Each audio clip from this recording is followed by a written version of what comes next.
Good morning, everyone. Have a customer question, and I thought I would address it so everyone could understand this. I have a customer who would like to make a Bloodhound template, giving a signal with the first bar closing above the PT1, and then the corresponding blackbird that enters there and then exits a few ticks below the PT2. He wants to use a 5-minute chart with a 60-minute distribution during regular trading hours.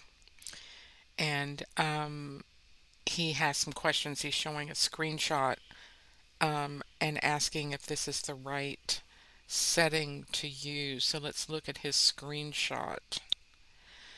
And he has got a screenshot of a 60-minute range.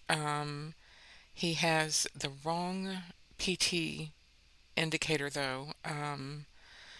This PT indicator settings that he's used is for the PT2, which is the oscillator. That's the one that controls the threshold values.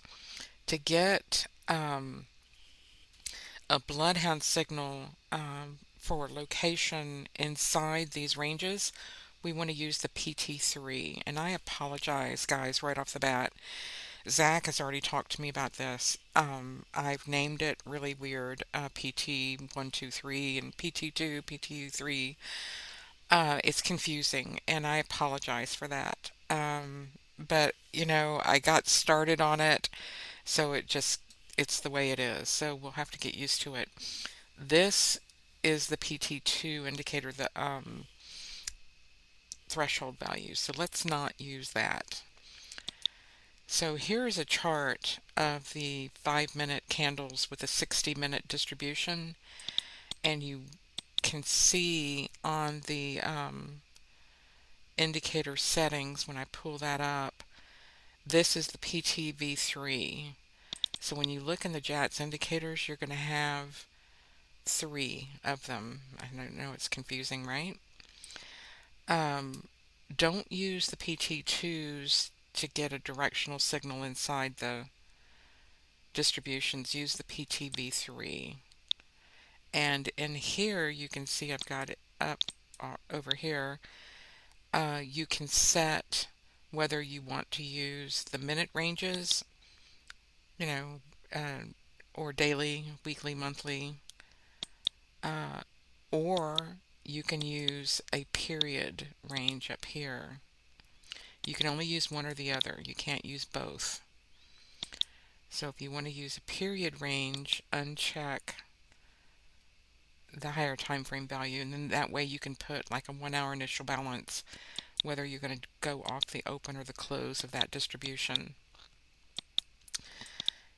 But we want to use a higher time frame value, and again you've got to decide whether you want to use it off the open or the close, because when you have the bar close, which most algos use, that's taking the signals from the bar close. If you use it from the open, it's going to take the range from the open. I hope that makes sense. But here's a 60-minute range. So that's what you want on your chart, and you've got a 5-minute bar on the chart. To get the bloodhound signal to work during doing that, we want to use a comparison solver. So just add a comparison solver to your chart. Indicator A will be price. So we want to use the close of the bar, he said, and then the indicator B is going to be the PT3, not the PT2. Again, Zach was right, but it is what it is, so we got to deal with it. So PT3, and he would like to go off the PTA 1 and the PTB1. So we're doing the PT1 A and B. And over here, to use our settings, we're not going to use fibs. So we're going to turn that off. And we're not going to use the time range. That's going to be false. We are going to use the higher time frame, and that's going to be a 60-minute period here. So there you go. That will do it. And now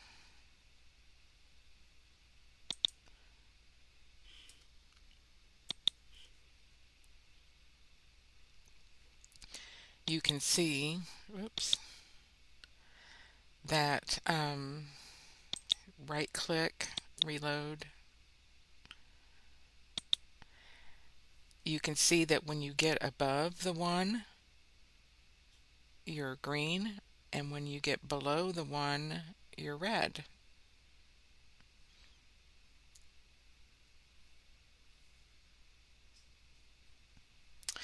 But he said that he wants to exit at the 2 and not the 1. So what we would want to do is use this template because you want to use the ones for an entry, right? So we can call this entry at PT1, okay? And he said he wanted to do it a few ticks below. There's a, for the exit, a couple of ticks below the PT2. So like if you're going, for instance, here we got this breakout.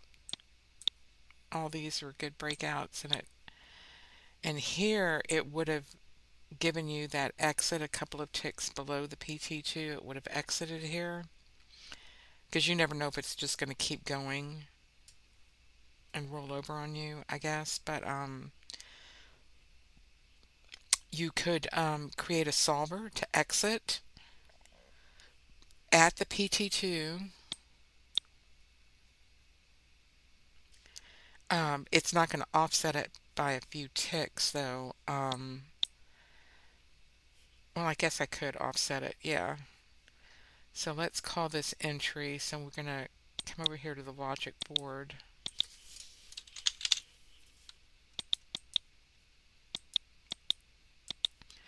So here's your entry, PT1.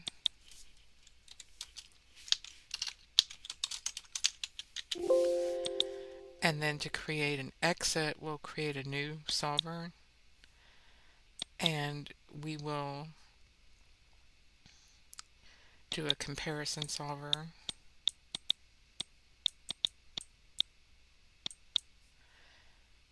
Comparing price with the PT2.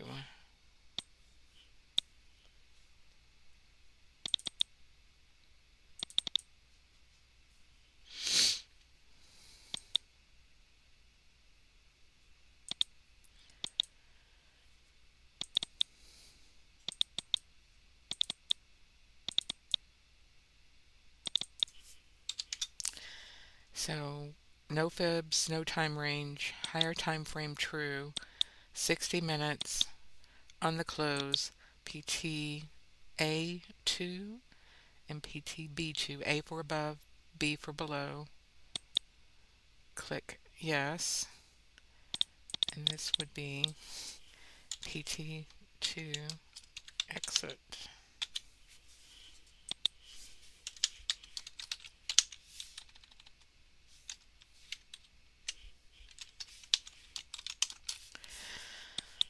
Alrighty, so there you go. Now, save your template, save as, name it something, and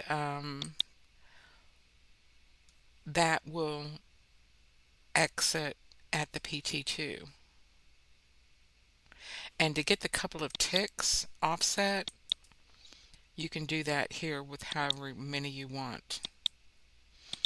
So if you want it to be, 5 ticks below,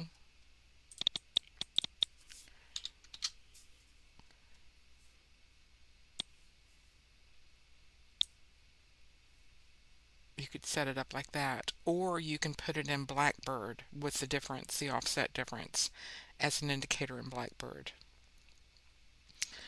But to keep in mind that this is bar close true or false for the indicators. When you set BloodHound up and you're working with your strategy, if you want a bar close to be outside the level by a couple of ticks, the close, um, let's see if I can find an example where it went here. So see, we've got 5 ticks. Let's say 55, 50, 58. So let's put this into points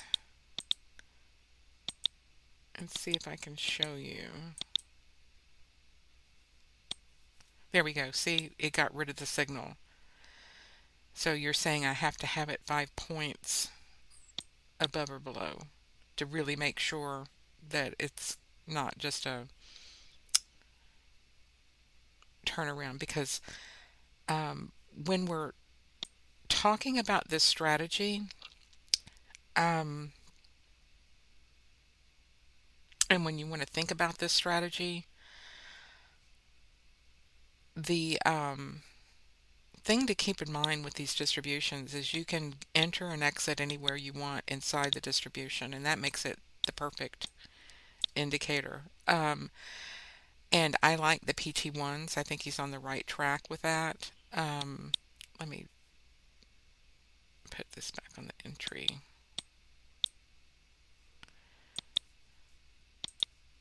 Um, Entering on the PT1, because that's leading you to your second, the PT2. If it leaves the 1, where's it going to go? It's going to go to the 2, right? Or break and go for your fibs, your tail. So you can have tails on the 60-minute distribution too, just like you can on a daily.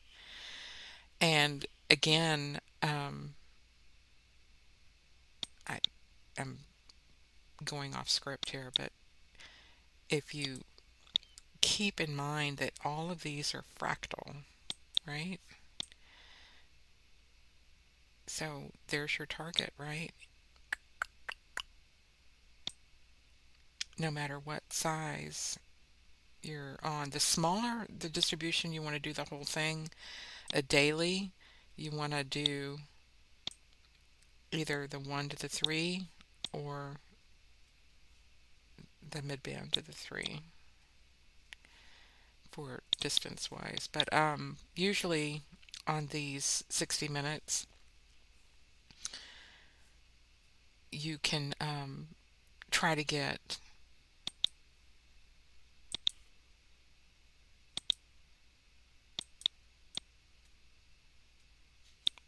this one didn't go the whole way. It went from the middle.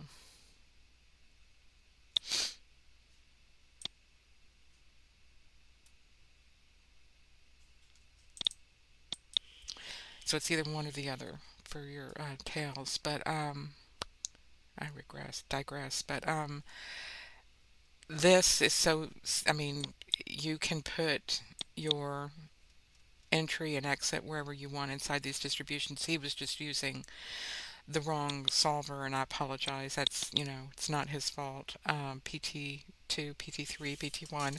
It's like enough with the 1, 2, 3s, but Zach's like, give it a name, call it something. And I'm like, I don't know what to name it. Y'all come up with a name for me. All right, I hope this helps. Thank you. Bye bye.